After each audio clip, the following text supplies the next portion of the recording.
स्वागत है आपका। आप देख रहे न्यूज़ 24। मैं हूं आपके साथ आशा झा। बड़ी खबर आज की, इसी के साथ शुरुआत करते हैं। कांग्रेस की भारत जोड़ो न्याय यात्रा का आज 63 दिन बाद महाराष्ट्र के मुंबई में समापन हो रहा है। आपको बता दें, कांग्रेस सांसद राहुल गांधी ने मुंबई में मणि भवन से अगस्त क्रांति मैदान तक न्याय संकल्प पद यात्रा निकाली। इस पद यात्रा में उनके साथ उनकी बहन प्रियंका गांधी वाड्रा, एक्ट्रेस स्वरा भास्कर मौजूद रहीं।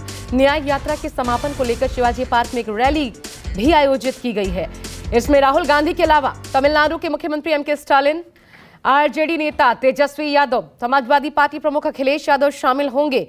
शिवसेना, उद्धव बाला साहब ठाकरे ग्रुप, एनसीपी, शरद गुट, साथ ही आम आदमी पार्टी सहित इंडिया ब्लॉक की अन्य पार्टियों के नेता भी पहुंचेंगे। इस रैली को विपक्ष का शक्ति प्रदर्शन माना जा रहा है। 63 दिनों तक चली राहुल की न्याय यात्रा शनिवार को मुंबई के ठाणे में खत्म हुई थी। आपको बता दें, कांग्रेस सांसद राहुल गांधी ने कल सेंट्रल मुंबई में डॉक्टर BR अम्बेडकर के स्मारक चैत्य भूमि पर उन्हें श्रद्धांजलि अर्पित की थी। फिर संविधान की प्रस्तावना पढ़कर अपनी यात्रा समाप्त की थी। भावुक भी नजर आए। राहुल गांधी की न्याय यात्रा का आखिरी दिन मुंबई के शिवाजी पार्क में राहुल की भव्य सभा होगी और सभा से पहले राहुल गांधी ने बीजेपी पर जोरदार हमला भी बोला। कहा, बीजेपी वाले संविधान नहीं बदल सकते, हमारी गारंटी हिंदुस्तान की गारंटी है। और बड़ी बात आपको यह भी बता दें, बिहार में जो जन विश्वास रैली आयोजित की गई थी आरजेडी की अगुवाई में, जहां पर अखिलेश यादव भी पहुंचे थे, राहुल गांधी भी पहुंचे थे, तेजस्वी यादव वो मंच पर मौजूद थे। और वो जो शक्ति प्रदर्शन देखने को मिला था लालू यादव समेत, ऐसा ही शक्ति प्रदर्शन और इससे भी मेगा शक्ति प्रदर्शन आज महाराष्ट्र में देखने को मिलेगा। तमाम इंडिया गठबंधन के दल मौजूद रहेंगे। मुद्दे हैं जो लोगों की रोजमर्रा की जिंदगी से जुड़े हुए हैं, महंगाई, बेरोजगारी, और जिस तरह से इलेक्टोरल बॉन्ड के माध्यम से एक क्रोनी कैपिटलिज्म को इंस्टीट्यूशनलाइज किया गया है, इन मुद्दों को लोग अपने संज्ञान में लेंगे कि नहीं। और मुझे पूरी उम्मीद है कि लोग जो वास्तविक मुद्दे हैं, जो लोगों को परेशान कर रहे हैं, उनको संज्ञान में लेके अपना फैसला करेंगे। तमाम इंडिया अलायंस के जो पार्टनर्स हैं वो सब उसमें शामिल रहेंगे और मुझे लगता है आगाज भी होगा ना सिर्फ महाराष्ट्र के लिए, लेकिन पूरे देश भर में कांग्रेस और इंडिया अलायंस का जो इलेक्शन कैंपेन है उसकी शुरुआत भी होगी। और देश देख भी रहा है 10 साल में देश में क्या हालात पैदा हुए हैं, और हम चाहते हैं कि मुद्दे जो हैं जनता के, उस पर वोट डाली जाए, रिपोर्ट कार्ड को देखकर वोट डाली जाए, हकीकत वास्तविकताओं को देखकर वोट डाली जाए। जज्बाती मुद्दों में जनता के ध्यान भटकाकर वोट लेने की जो परिपाटी है वो समाप्त होगी। इस देश में बेरोजगारों से न्याय की, महिलाओं से न्याय की, दलितों, आदिवासियों और पिछड़ों से न्याय की, गरीबों से न्याय की, युवाओं से न्याय की, किसानों से न्याय की। 10 वर्ष तक वो लोग जिन्होंने दोनों हाथों से हिंदुस्तान को लूटा है, हिंदुस्तान की संस्कृति को एक प्रश्न चिन्ह के घेरे में लाकर खड़ा कर दिया है।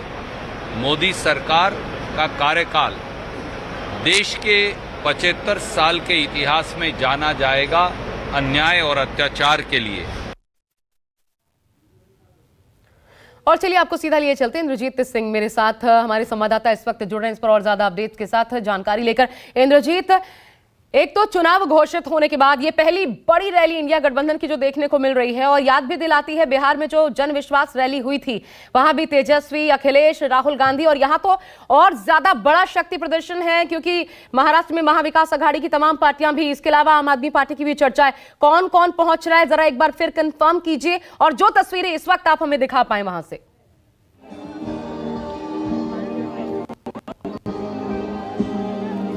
बिल्कुल आशा, ये रैली इसलिए भी महत्वपूर्ण है क्योंकि कल ही चुनाव की घोषणा हुई है, चुनाव के तारीखों का ऐलान हुआ है और आज इंडिया गठबंधन की ये रैली हो रही है। देखिए कि स्टेज पर नेताओं के आने का जो सिलसिला है वो शुरू हो चुका है। महबूबा मुफ्ती यहाँ पर दिख रही हैं, आपको आ चुकी हैं। इसके अलावा कांग्रेस के बड़े नेताओं की अगर बात करें तो अशोक गहलोत हैं, वो आ चुके हैं। महाराष्ट्र के बड़े नेता सब आ चुके हैं।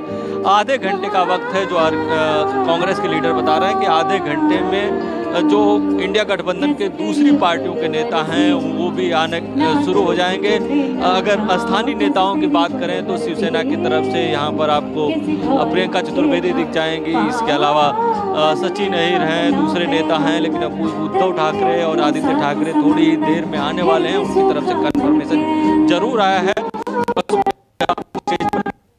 आपको इसके अलावा महाराष्ट्र के जितने भी बड़े नेता हैं कांग्रेस के, चाहे पृथ्वीराज चौहान दिख रहे हैं, इसके अलावा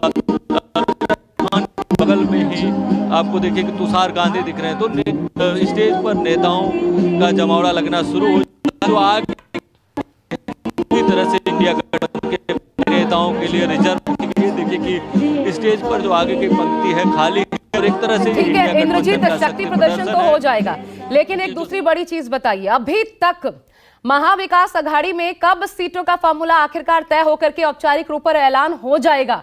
एनडीए अलग परेशान है इसको लेकर के।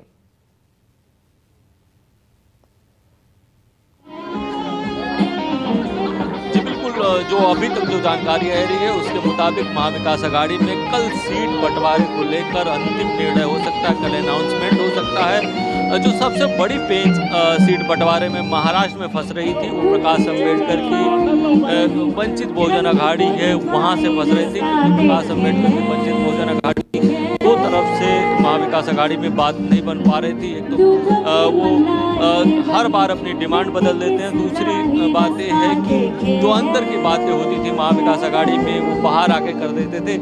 आज उनको भी यहाँ पर प्रकाश अम्बेडकर को भी बुलाया गया, हालांकि अभी तक स्टेज पर नहीं दिख रहे हैं, हो सकता है कि थोड़ी देर में आएँ या नहीं भी आएंगे।